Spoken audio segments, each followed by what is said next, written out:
the top stories, St. Kitts provides place of refuge for cruise ship Aida Luna. Fraudulent money scheme operation under investigation in Guyana. And U.S. Postmaster General grilled by Democratic-led panel.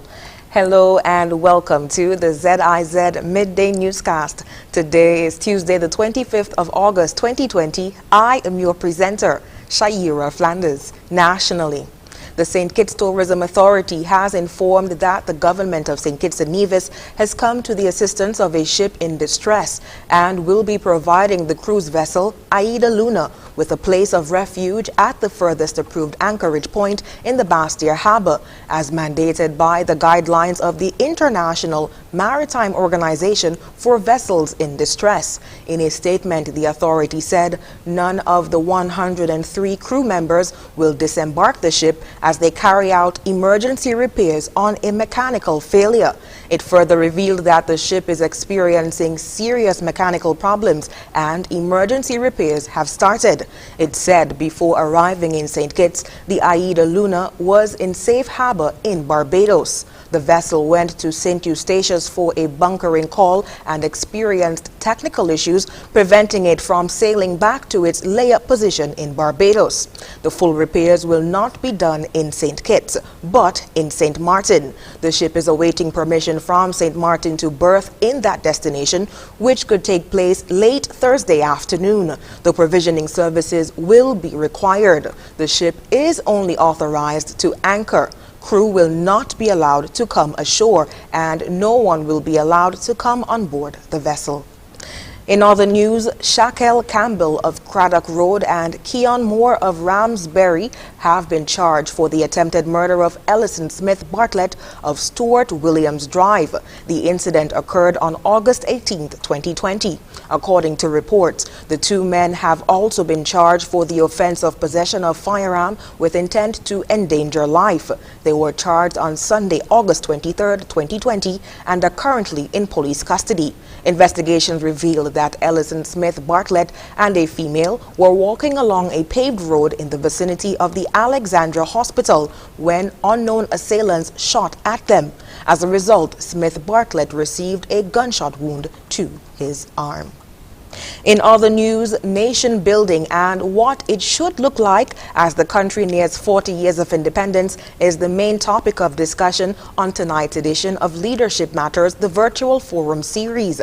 ZIZ will provide live coverage of the discussion, where Prime Minister of St. Kitts and Nevis, Dr. the Honorable Timothy Harris, will be joined on the panel by Minister of Health, Information and Communications Technology, Entertainment, Entrepreneurship and Talent Development, the Honorable Akila Byron Nisbet. It will be carried live on ZIZ Radio 96 FM, TV Channel 5 and online at www.zizonline.com.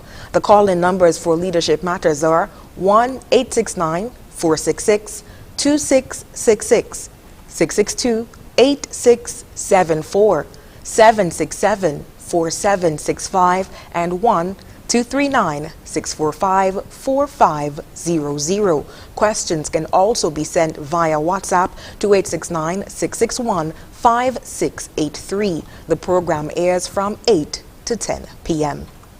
We now move to news on the regional scene. In Guyana, millions of US dollars are unaccounted for following investigations into an alleged fraudulent operation that has been ongoing on the east coast of Demerara. Kendall Richmond of HGPTV reports. In his opening statement at a press briefing on August 22, the Attorney General Anil Nandla revealed that investigations are ongoing into an alleged fraudulent operation on the East Coast, which is now a matter of national importance. The Attorney General stated that he was aware of this situation before. However, since assuming office, the complaints from citizens have increased. As such, he wishes to inform the public that the people affected are the government's priority. The government of Guyana wishes to assure that our main priority is to ensure that if this scheme is unlawful, and from all indications it is unlawful, that our main priority is to ensure that the persons who have put money in this scheme are reimbursed. He went on to say that no license was granted to the individual who he has described as a Cuban national and that the previous government is cognizant to that fact. Under the previous government, both the Bank of Guyana and the Guyana Securities Council informed the various ministers of this scheme operating without a license, and they received no response. Nandlal relayed that upon all indications, millions of US dollars were invested into this scheme and that money is now unaccounted for. Investigators don't know where the monies are because it's not in a bank account. There is no bank account in Guyana, although the gentleman claims that he has several bank accounts in the commercial banks, and nothing can be found in any of the commercial banks. The Attorney General is calling on persons who have invested their money into this scheme to come forward and assist the police with their investigation. He also stated that a database will be built to document the information of those persons who have invested money and the amount invested so that they can be reimbursed if possible. For the HEP Nightly News, Kendall Richmond. In Jamaica, there are growing fears that the general election may cause a public health crisis as COVID-19 infections increases on the island. The medical community is calling out the supporter and politicians for flouting the COVID-19 measures. The new lockdown measures, which limit the movement of people in Kingston, St. Andrew, St. Catherine and Clarendon, came into effect on August 23rd. More in this CVM News report. The Kingston Public Hospital appears to be one of the busiest places on the first night of the new lockdown order. While there we observed gunshot victims being hastily attended to by porters and medical professionals, but not without caution. Last week, 2 doctors tested positive for COVID-19 after allegedly attending to a male gunshot victim. But despite the lockdown, which will expire on September 2, the day before the general election, the medical community is speaking out against what it describes as the disregard for COVID-19 protocols by members of the public, including politicians, during their election campaigns. The doctors argue that the flouting of the rules further burdens the healthcare system. At the Kingston Public Hospital, gunshot victims were being transported by the police.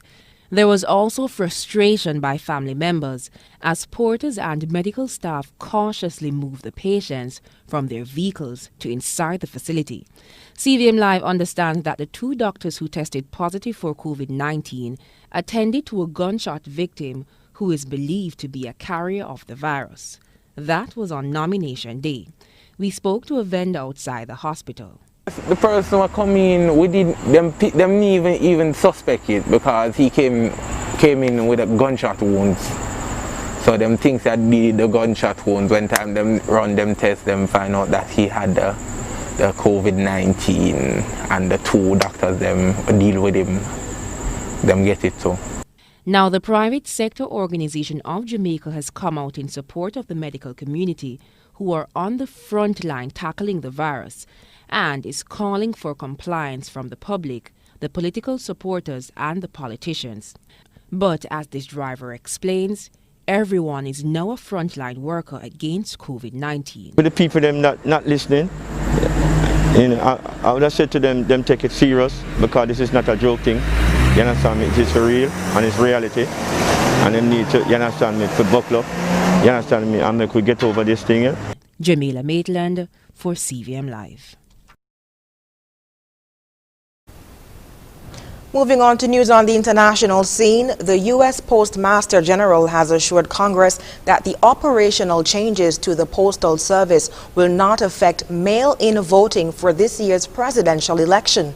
Al Jazeera's Heidi Zau-Castro reports on that story. If Louis DeJoy's back-to-back appearances before Congress were meant to appease Democrats' concerns about postal delays and the upcoming election, they didn't work.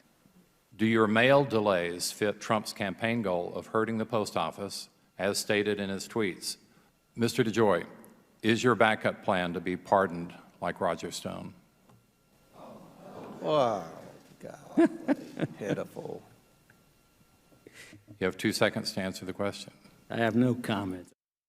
Trump commuted his friend Roger Stone's prison sentence for obstruction and witness tampering, among other crimes, in July. DeJoy is a mega donor to the Trump campaign. He denies helping Trump by sabotaging the postal service he now leads and again vowed to see mail-in ballots delivered on time.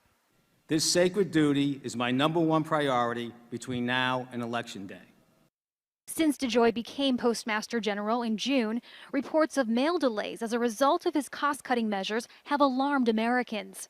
DeJoy says he'll suspend further cuts, but will not reinstate the mailboxes and sorting machines that have already been removed. Will you put the machines back? I'm very proud to lead the organization. The rest of your accusations are actually Will you put the high-speed machines back? No, back? I will not. You will not? Will not. You will not. Well, there you go. Republicans say DeJoy has been unfairly targeted by Democrats. The man sitting before this committee today is not who the Democrats have villainized him to be. He's here today because he supported President Trump. And with this Congress, that makes you a target. The House of Representatives has passed legislation prohibiting the U.S. Postal Service from making operational cuts during the pandemic. More than 24 Republicans joined Democrats in that vote, but the measure will likely not become law. It faces opposition in the Senate and from the White House. Heidi Jo Castro, Al Jazeera, Washington. Still on the international scene, talks between West African mediators and Mali's military coup leaders have ended with an agreement to release the overthrown president. However, no deal has been made on a transitional government. Al Jazeera's Ahmed Idris reports. They came, they met, and they both compromised. After 3 days of talks, the West Africa Regional Bloc has reached an agreement with Mali's new military leaders to set free deposed President Ibrahim Boubacar Keïta. ECOWAS says the 77-year-old needs medical attention, a request the military accepted. Keïta said he's resigned, he was not forced to resign, and that he's not interested in governance again. A statement some say offers two sides desperate for a breakthrough, a way out of a complex situation. ECOWAS also demanded the immediate restoration of democracy. Mali's new rulers in return want the lifting of sanctions imposed on the country and its leaders in the aftermath of the coup. ECOWAS explained their idea of transition, so did we. At this moment, nothing has been concluded. The transition structure will be discussed by the ruling council. With the concessions we made, we asked that the sanctions ECOWAS imposed on Mali should be eased or lifted entirely. What matters for us is the population doesn't suffer. Sanctions are a big problem because it's the ordinary people that will suffer. But lifting the sanctions is still far off. One other sticking point is how long the transition to civil rule will last. On that, the army says it's a decision to be made by Malians and not outside parties. Observers fear that the longer this takes, frustrations will set in, especially from the opposition. After months of protest over the outcome of parliamentary elections earlier this year, Mali's army toppled the government of Ibrahim Keïta and announced the formation of a ruling council. The poor, landlocked country facing serious economic challenges is also faced with rising violence in the north and center of the country. Attacks carried out by armed groups and ethnic militias have killed hundreds of civilians and soldiers. The delegation left Bamako to brief leaders of member states of the Economic Community of West African States. On Wednesday, a summit of heads of state and government of the West Africa Bloc will review the resolutions and take a stand. Ahmed Idris, Al Jazeera. And now for the weather. Present weather is partly cloudy with showers in the vicinity. A light breeze is blowing from the east-southeast at 3 miles per hour. Seas are moderate with waves reaching 3 to 4 feet. Today's temperature will peak at 28 degrees Celsius, that's 82 degrees Fahrenheit. Sunset today will be 6:29 p.m. and the sun is expected to rise tomorrow at 5:56 a.m. And that brings us to the end of the ZIZ Midday Newscast. Thank you so much for joining us. Join us for these stories and more this evening. I am your presenter, Shaira Flanders. Have a good one.